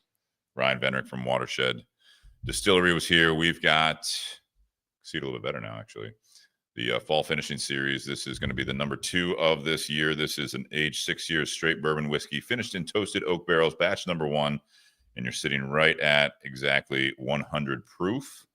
So if you're just tuning in live, the video will be available on YouTube. It's also available on Facebook for a couple weeks, and it'll be on audio as well. But would love to have you guys listening on that. A lot of information from Ryan Venrick there and the people at Watershed Distillery. So again, thank you to Watershed Distillery. If you're just tuning in to part 2 here, just a quick plug. This is available lottery only through Watershed Distillery at watersheddistillery.com. You can enter the lottery between now and next Wednesday. That's when they will draw everything. You'll get notified by email, $89.99 plus tax if you get the opportunity to buy this bottle through the lottery. Got great ratings in part 1. Yeah. Great ratings. Yeah. That's not quite what I was expecting, but it was phenomenal. It's good stuff. Yeah. All right. So part 2, this one, who gives a shit? I put this in the description. As the fall season has arrived, we are enjoying some of our fall hobbies, such as sitting around a campfire, watching football, and drinking whiskey as usual. Sometimes our hobbies become passions and sometimes become overwhelming. Why do we get so passionate about things that clearly don't matter to other people? I think this podcast is a great example of that when we talk about our cigars, our whiskey, with for me, football right now, there's people that take it so far, sports and everything else, not just there are American people that football, base their soccer, college football, basketball, baseball playoffs. That was one thing, thing for me. Cubs fan here. Not happy that the Cubs didn't make it to the next round to play the Dodgers, but you have the Brewers playing, which they're in the same division. Yeah. And the biggest thing for me was, and it doesn't wreck me like some people, you know what I mean? Like, I will say when the Cubs won the World Series, that was a very big moment. But it's like, to the point of this, like, who like, not everyone gets that, right? Like, no one gets that. There are a lot of people that base their entire personality off of who they follow for sports. Right. Yeah. Ray says, easy answer, nobody. Yeah, it's exhausting. But the Cubs lost to the Brewers in Game 5, and then I got kind of like not upset, but I was like, well, fuck those guys, because they were literally, because the big thing with the Cubs is they fly the W. It's a white flag with a blue W, and the Brewers in their celebration. You see this? In the celebration, they're all sitting there with in the middle of the field getting their pictures, and the players hold up a white flag with a blue L, and it's like all the Cubs fans are like, wait a second. That's a dick move. Not, for me, I'm like, you're not even celebrating your win. You are celebrating the other team's loss, and you're mocking them in good fun in their mind. But I'm like, when the Cubs win, they fly the W, not to run it, in your face. Celebrating with the team, celebrate with the fan. We won, right? That's the celebration of a victory, as opposed to a celebration of a defeat for the other people. The hopeful karma is coming through right now for Cubs fans everywhere, that they're down 0-2 to the Dodgers in the series, and they've lost twice now since they flew the L flag. I mean, it'd almost be like, say, in college sports, each school has an alma mater. Could you imagine the opposing team wins and then plays the losing school's alma mater? It's almost kind of what. I get defending it too, like I remember like Baker Mayfield, who's now great quarterback for planted the flag. Yeah, throws the flag down in the middle of the field of the opponent, and it's just like, okay, well that is celebrating the victory to a point that you did beat them, but maybe a little bit much. You're not at home. Yeah, you're in someone else's house. Yeah. No, but I mean the whole thing about this is like, who gives a shit, is that sometimes I feel like as we get more passionate about things that we do on the podcast, obviously with the cigars and whiskey.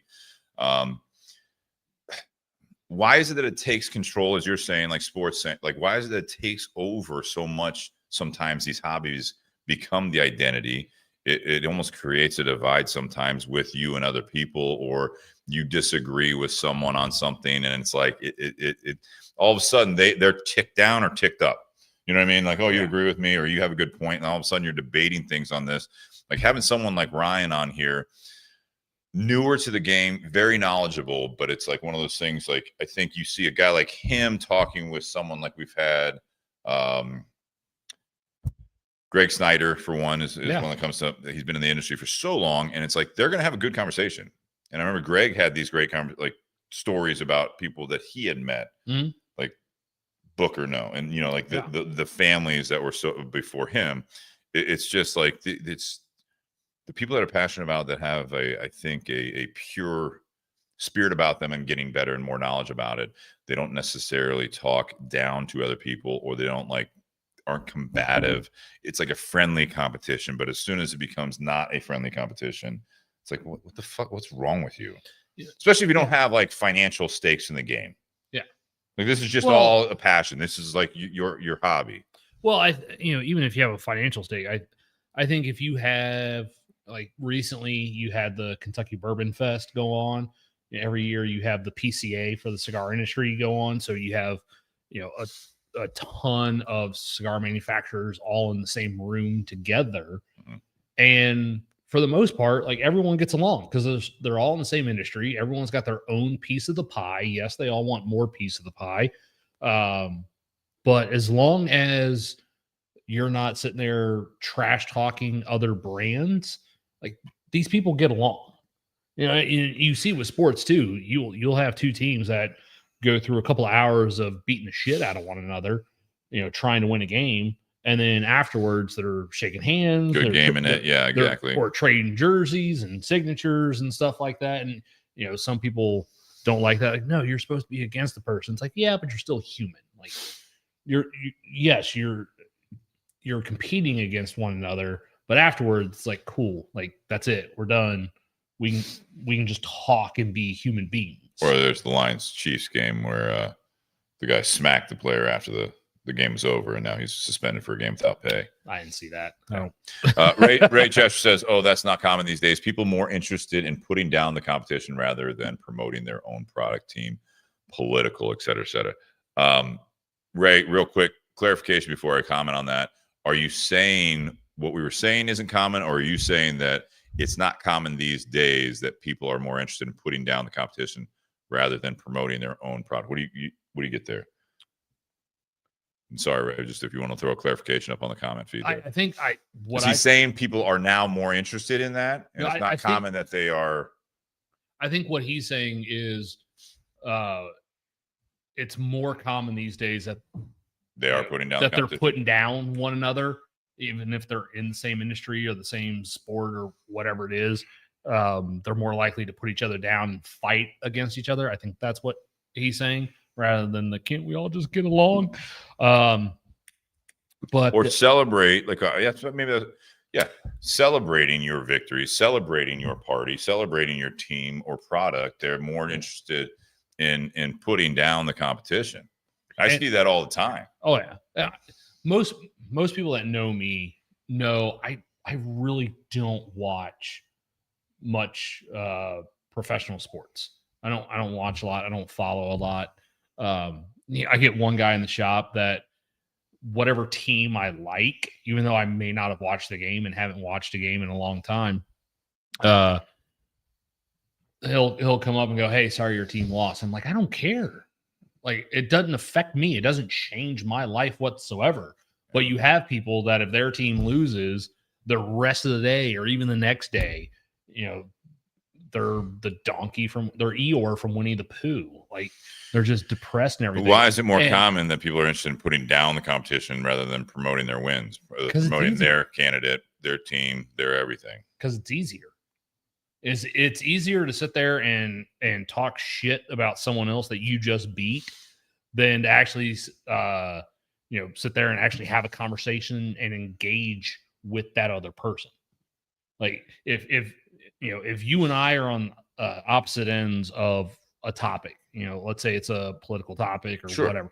If you and I are on opposite sides of that, we don't sit there and yell at each other and go to fist fights over that topic. It's like, no, we'll talk about it and we'll still hang out and we'll still smoke cigars and drink together. Yeah. But we don't sit there and let that particular issue ruin a friendship.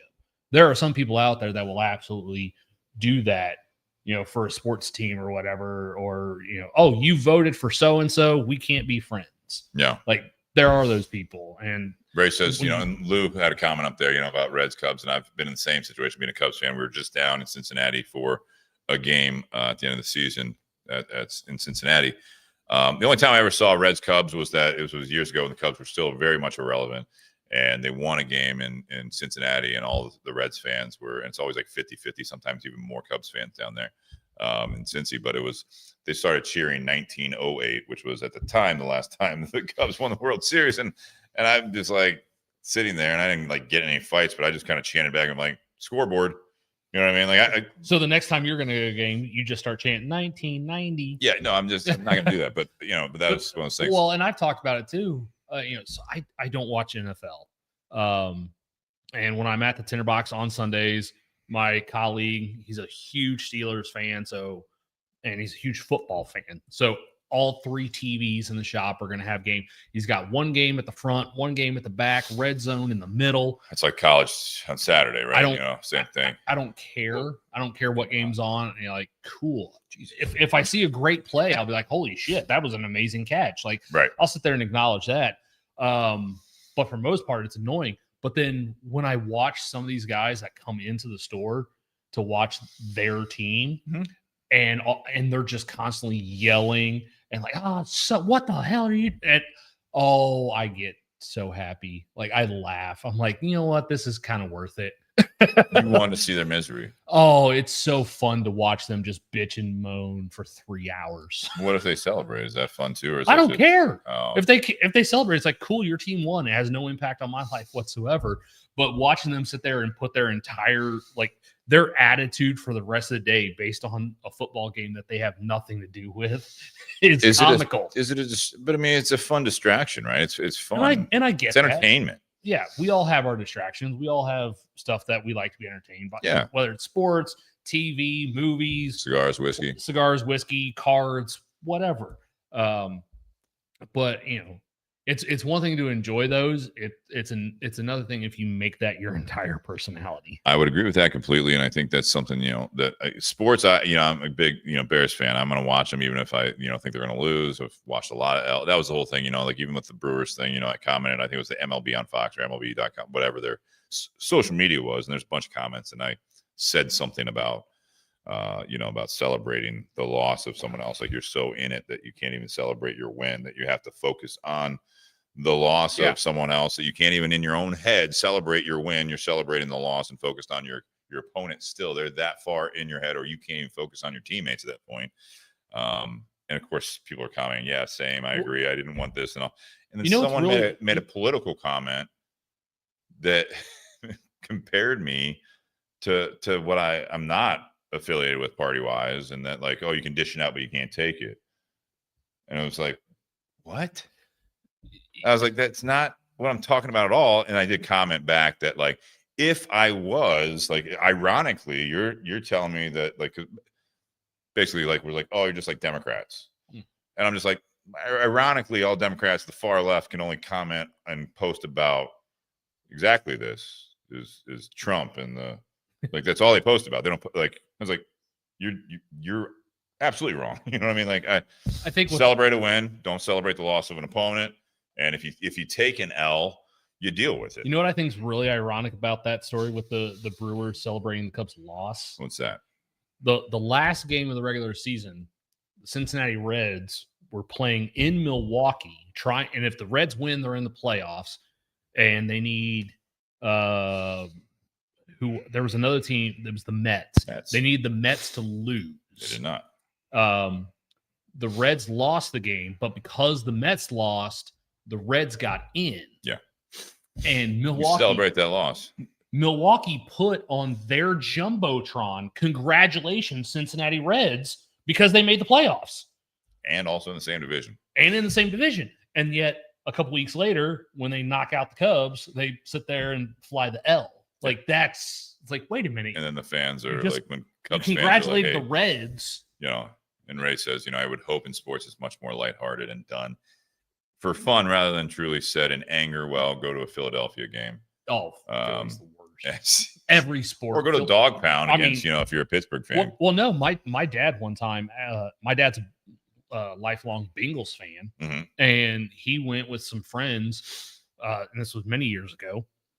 Cincinnati was playing in Cleveland, and they had their group of 4 had tickets in the Dog Pound, and my dad wore a Cincinnati Bengals shirt, and nothing happened. Nothing happened. And it also breaks my heart. One of our good friends from the shop who doesn't live in town anymore, Brad Grimsley. He went to the University of Texas. He's a Longhorns fan through and through.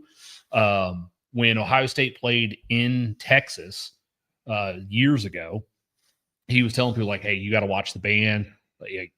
Everyone treated everybody great, but then the next year when Texas played in Ohio State, he was wearing his Longhorn stuff, and he actually got spat on. Yeah.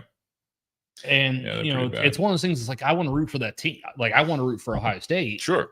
But when I hear my own fellow fans are sitting there spitting on, it's like, I no longer care about you as a person. Like, oh, cool, that's my team, but you're making us look bad. Stop it. And yourself.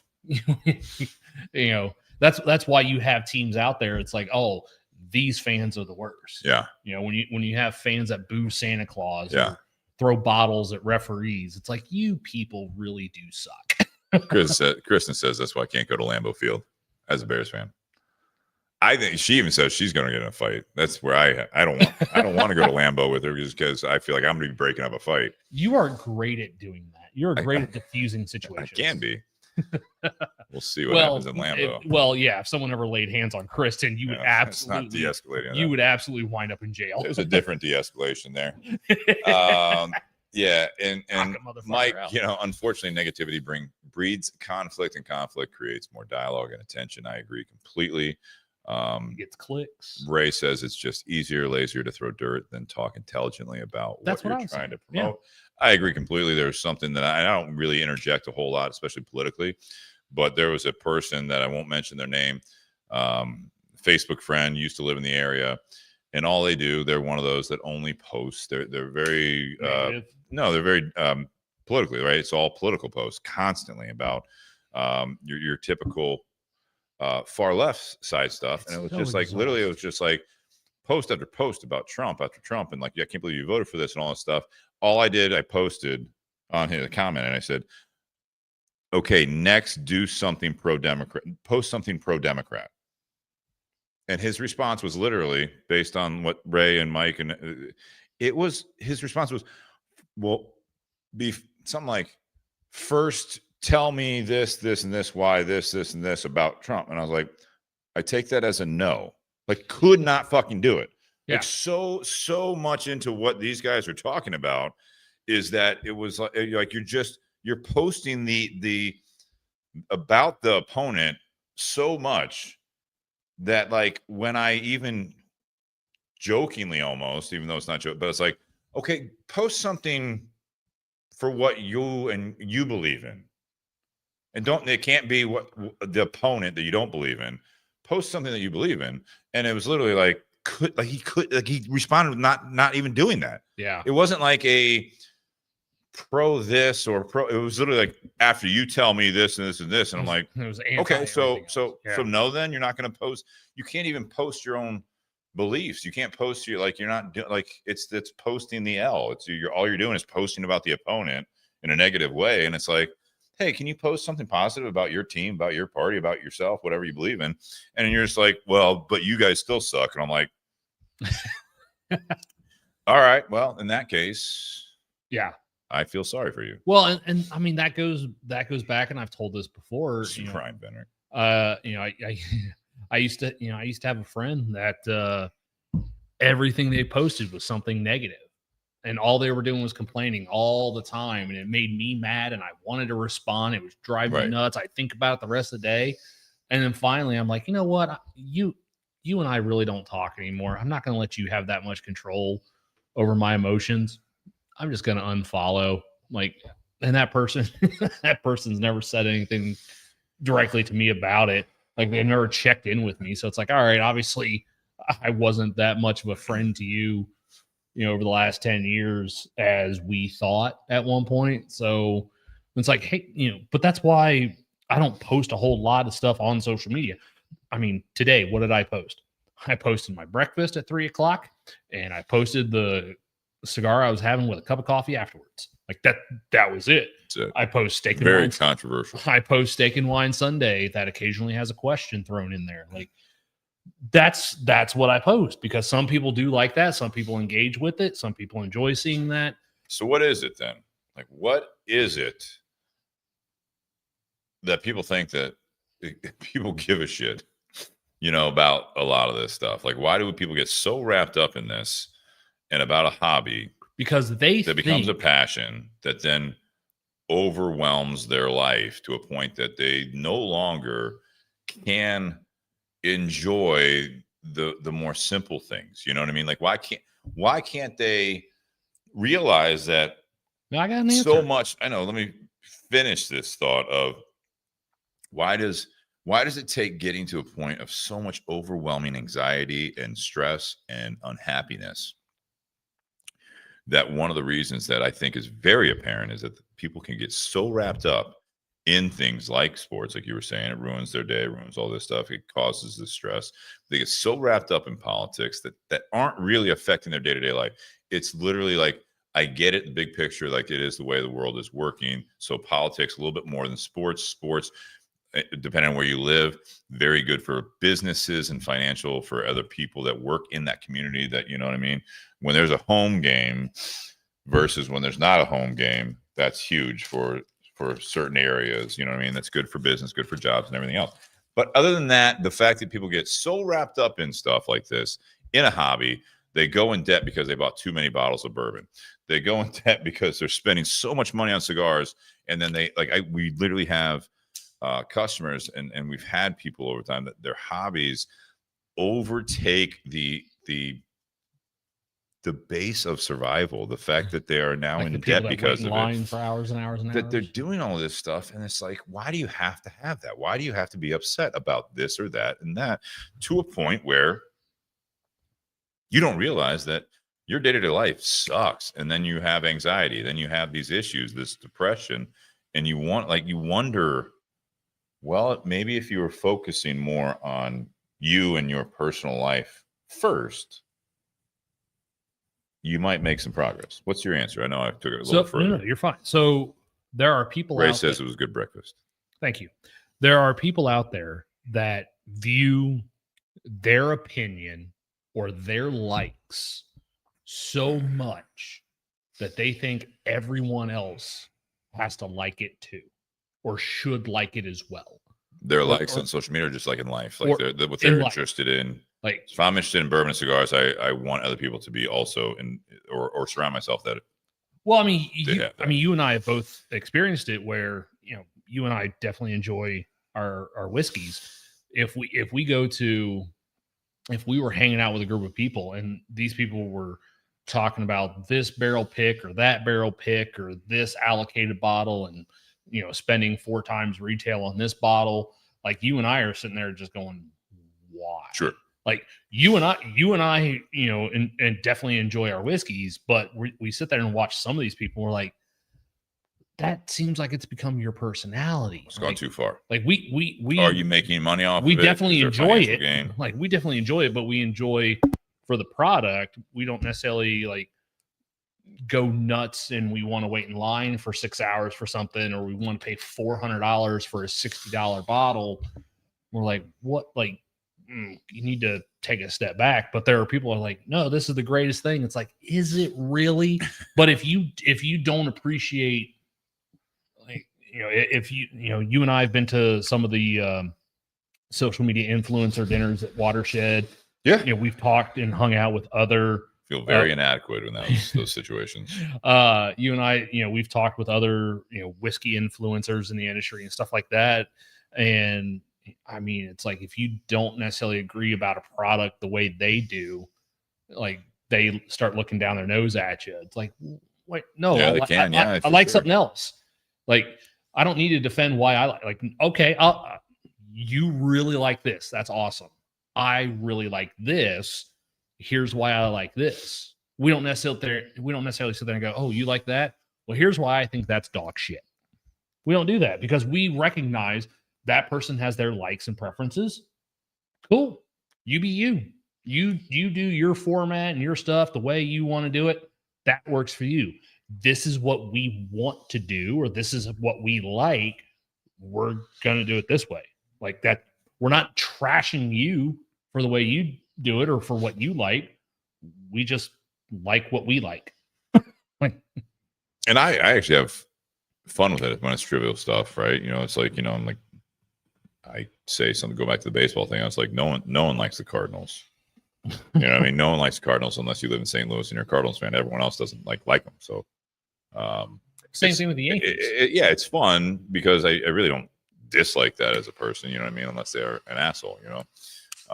But that's entirely different. But see, that's one of those things where, like, when you watch someone be such a fan of, like, for example, since we're talking about sports, when you watch someone who's such a fan of a team be a complete asshole, it's like, like, you know what? You're such a bad representative of that. I'm not going to like that whatsoever. Right. Like I would never, you know, I've talked about the story before, I think, where there's a sports team in college football. I will root for whoever they are playing. And it's not Michigan. If Michigan was it's a bold statement.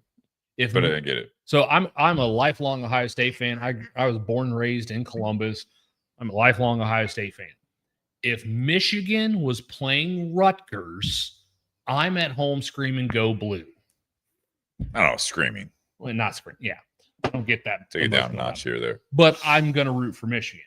And some Ohio State fans sit there and go, "How the hell can you root for Michigan? You should be rooting for anyone who plays Michigan." It's like, well, let me tell you about the time that Rutgers was hosting Navy and the camera went to the student section and you had a bunch of students giving the bird and saying, "Fuck Navy." It's like, nope, I will always root against you for that.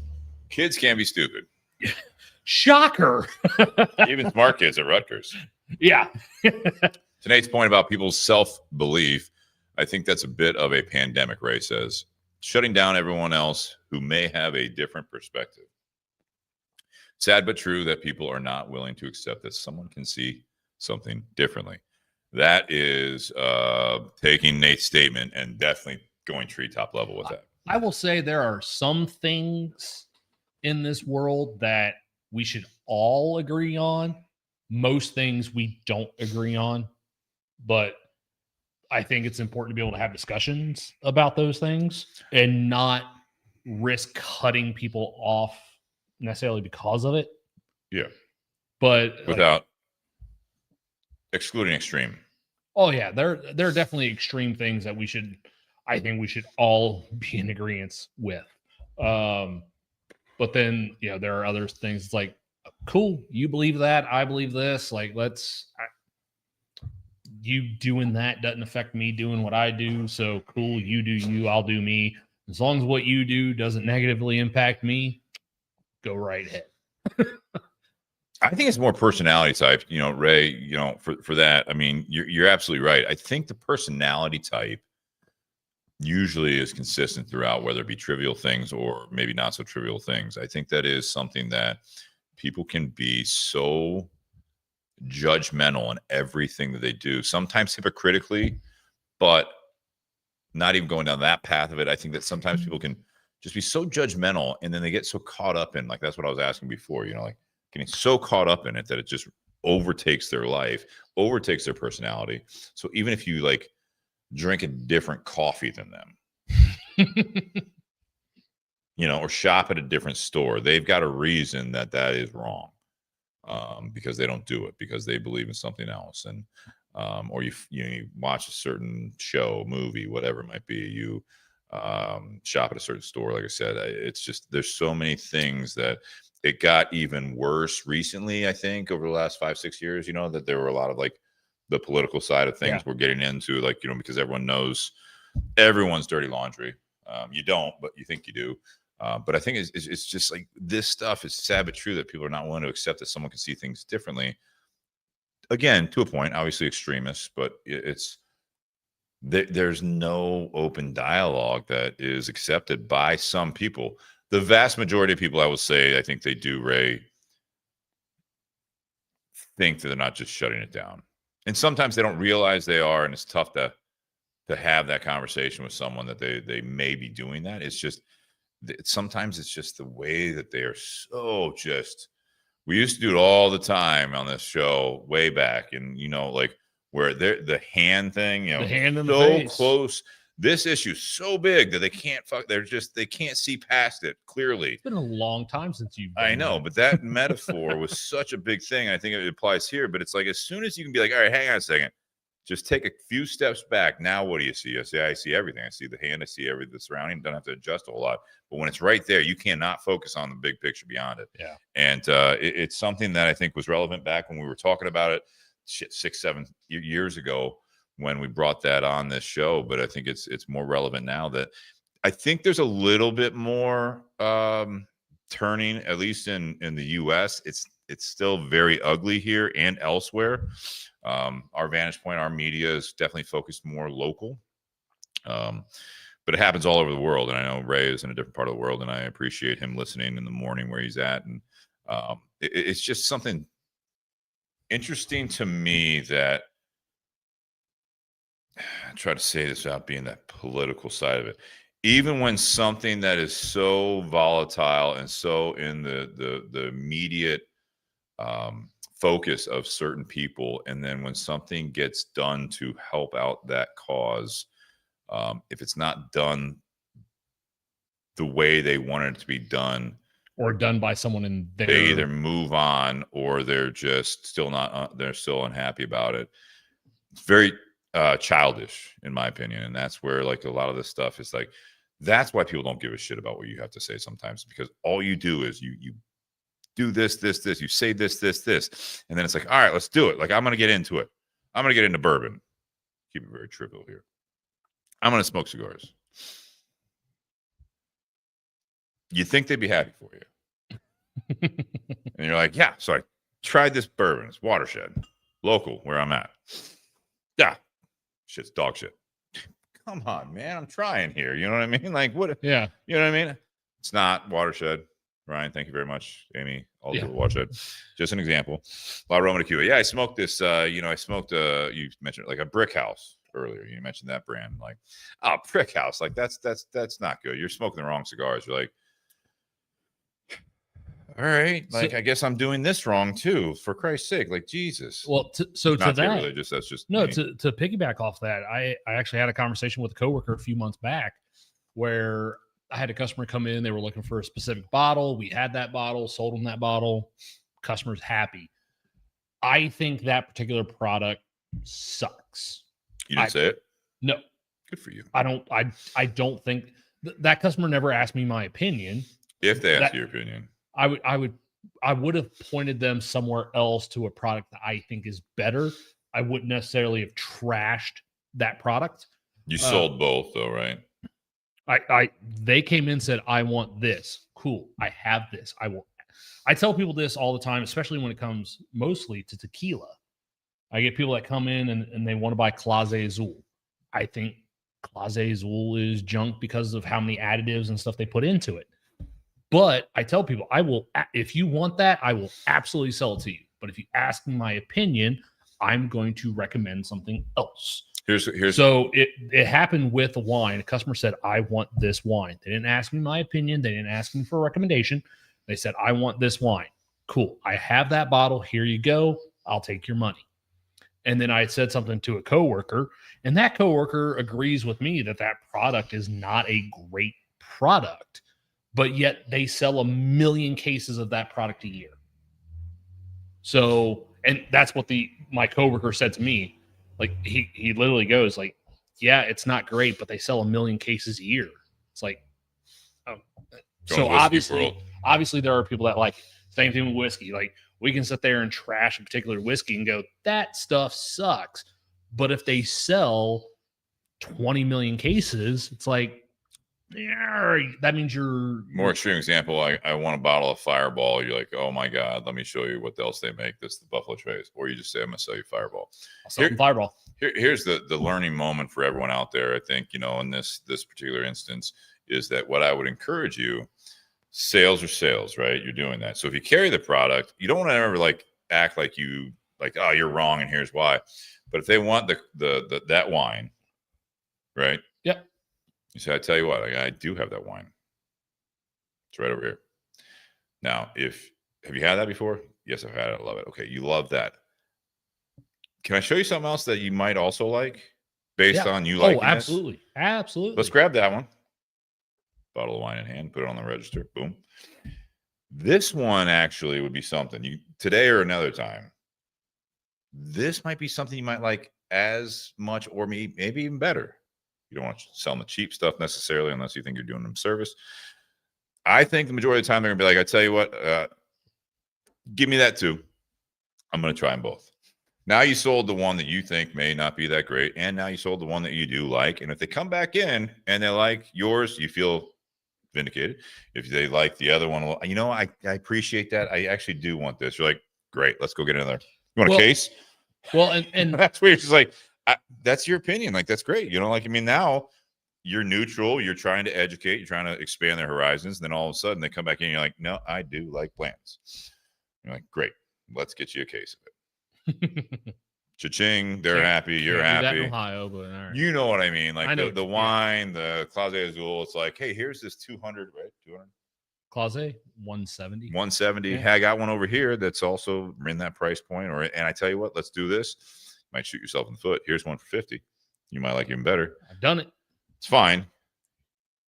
You hope they like both, so they buy both in the future. But that's just something that it's this whole thing. It's like, but that's also the reason you don't why need to be, not you, I'm saying, but like, all this stuff. It's just literally like, if you end up liking this more, great. The great thing is, if you like this more, not to promote drinking more alcohol necessarily, but you can buy 2 of these at that price and we're good.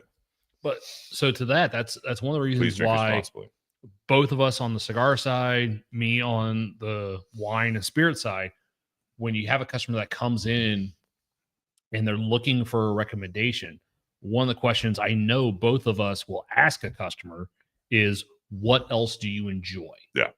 Okay, you tell me what you like. I'm going to find something that if you liked this, you should like this. Or like, okay, you've been trying this. Let's step it up a little bit. Let's try this. I think you'll appreciate it and like it more. Yeah. But it's about asking that question. You don't sit there and say, oh, that's dog shit. Here, just drink this. Oh, yeah. Absolutely. Yeah. And this is something that it's like, again, these are just normal conversations going back to what, Ray was saying, Mike was saying. It's something Ray says, if they want that product, sell it to them. I think it's fair to then express your personal opinion as a quote expert. That's kind of what I was saying, is like, hey, let's do that. This is your favorite. Let's keep doing that. Let's try some different stuff to kind of sprinkle it in. See what you think you might like, because all you're doing is buying this one particular one. Let's broaden it. Let's a little bit of variety here. And agreed, Ray, what does it say about assholes? Everyone has one. They all stink. Just like an opinion.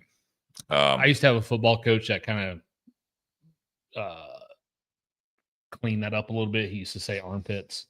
Not as effective. No, not as effective. Sometimes just as true. You can get away with it.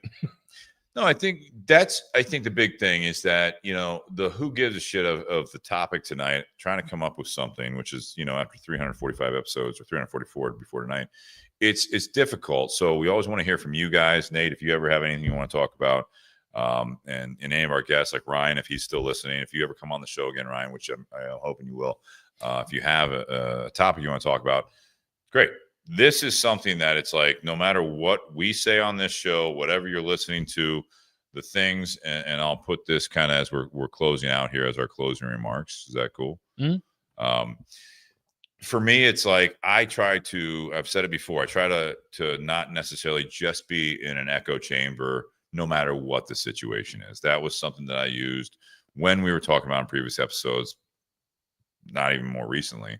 But it was like when you're doing it still is, when there was the election year going on, it was like all you're doing is surrounding yourself in an echo chamber, and you're done educating yourself. You're done listening to anything. You're just basically, you've already made your opinion. Just like Ray says, you have an asshole. Just don't be an asshole. You've already farted out of your mouth. All right. Now you're getting gross. No, I'm saying like it's one of those things where it's like, I encourage you to constantly try to embrace your hobbies and embrace the things that bring you joy. Sometimes it's the distraction of sports. Sometimes it's distraction of things like we enjoy, like whiskey and cigars. Don't let it consume you. No matter what it is, don't act like an addict on whatever it is. Obviously, things like alcohol and overeating, smoking too much, doing things that are consumables, health-wise, that will absolutely wreck you, and you'll have adverse effects from that. I think mentally you're going to have adverse effects if all you do is like to the extreme on a trivial thing like we were talking about, is that if your sports team is losing that day or loses that day, your whole fucking week. I used to joke about being in Columbus. It's like when I was in a previous industry, if the Buckeyes lost, it's like by Monday, like the whole week's shot. Your sales team has no motivation. They're upset about everything. Customers don't want to buy anything. You're just like, this is insane. But with the consumables, there's a physical effect when it comes to being a more or less addict or like all this stuff, and you're upset about something that people don't understand. It's going to affect relationships. It's going to affect your sleep. It's going to affect the way you eat and react to everything. And doing some of the consumables, it's just like, find a little bit of a balance there, that it's like, find the hobbies that bring you joy. If it's not bringing you joy, it's the same thing as anything else in your life, that it's like, if this is no longer bringing you happiness, it's time to kind of reassess and reflect on why you're okay living your life miserable. I am okay with the Bears not being good for as long as they've not been good, and being frustrated with that. It's fun for me to talk about. When people ask me, they probably get tired of me talking about certain players and certain things like that. It's fun for me. That is still fun for me. I don't lose sleep over it, especially when they've been bad for this long. You get numb to it. But it's one of those things that I think that there is a way that you can find some common conversation, things to talk about. Like, Nate, I know you're not into NFL that much. You still send me some stuff when you see like Bear stuff. Because I know stuff, you are. Yeah, but it's still showing up on your feed because, it's like, it's okay to enjoy it, to have a full life of that type of stuff. Just don't let it over consume you to the point that you are losing your days that you have on this earth, and you're just unhappy. You're depressed, you're anxious, when it's just like, well, maybe take a step back, move the hand away from your face, and say, like, what are the things that make you happy? How do we get more of that in the mix of your day-to-day life? Is that why you don't work Mondays? Is that way you can recover from the Bears loss? What were your closing remarks? Sorry. The whole year. Love NFL Sundays, man. I know. You got 5 minutes. No, it drives me nuts when people set their entire self on who they are as something that is widely not necessarily divisive, but other people have different opinions. Like sports. Pick a sport. There's 30 plus teams in that particular league. That means there's 20, let's say there's 30 teams. That means you like this team. Great. 29 other teams have fans, which means there's a greater chance that you run into fans of those teams than fans of your team. And if your team's not doing well, they're happier than you because their team is successful. Yeah, but that's okay to kind of get on that bandwagon. It brings you joy. But no, it's one of those things where do what you do. Like if you love NFL, then if you want to spend your Sunday watching NFL, go right ahead. The moment that starts to creep into everyday life, if that's your only highlight, mind you. Yeah, well, if Monday through Saturday suck in your life, but Sunday's good. Well, those are the kind of people that sometimes it doesn't matter what happens on Sunday. They're going to be miserable, whatever, for the other 6 days of the week. But I think that's part of the problem is there are so many things that we base our personality and stuff on that we don't necessarily have control over, but we let that run our lives. Sure. And that's one of the reasons why I don't care about sports too much, is because if my team, like Ohio State football is probably the one sport I care the most about. Sure. But if they lose on Saturday, I'm not a dick on Monday. If I am a dick on Monday, it's not because Ohio State lost. It's for other reasons. So when you interact with Nate on a Monday, it's not because of OSU. Yeah, exactly.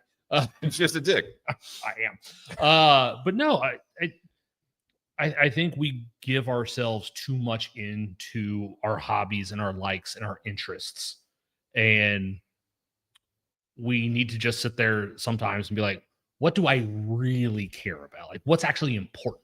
Yeah. Like, if all of this other stuff, if college football went away, if NFL went away, if MLB went away, if NBA went away, what do I have left? Hopefully you have something. You better have something. If you don't have anything left, if that's your entire personality, I feel sorry for you. If bourbon became outlawed, what are these people that come into my store every single day going to do? Like, they're going to be miserable with their lives. Some of them, not all of them. More. There are going to be some of them that are going to be absolutely miserable the rest of their lives. So, like, what do you really care about? But what's also important? Like, what actually matters? And it's finding that balance between what matters and what you care about. And differentiating, like between hobbies and interests and what's important. Yeah. And I think some people blur them. I think some people blur those lines a little too much. And responsibilities, that's the reality. Responsibility should be up here, hobby should be here. Try to find a balance. Like, why'd you miss work today? Oh, because I was at a concert last night.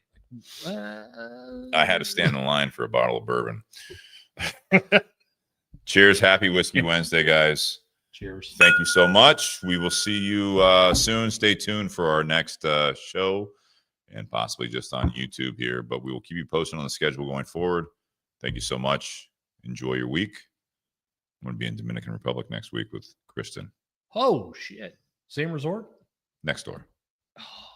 Cheers, guys.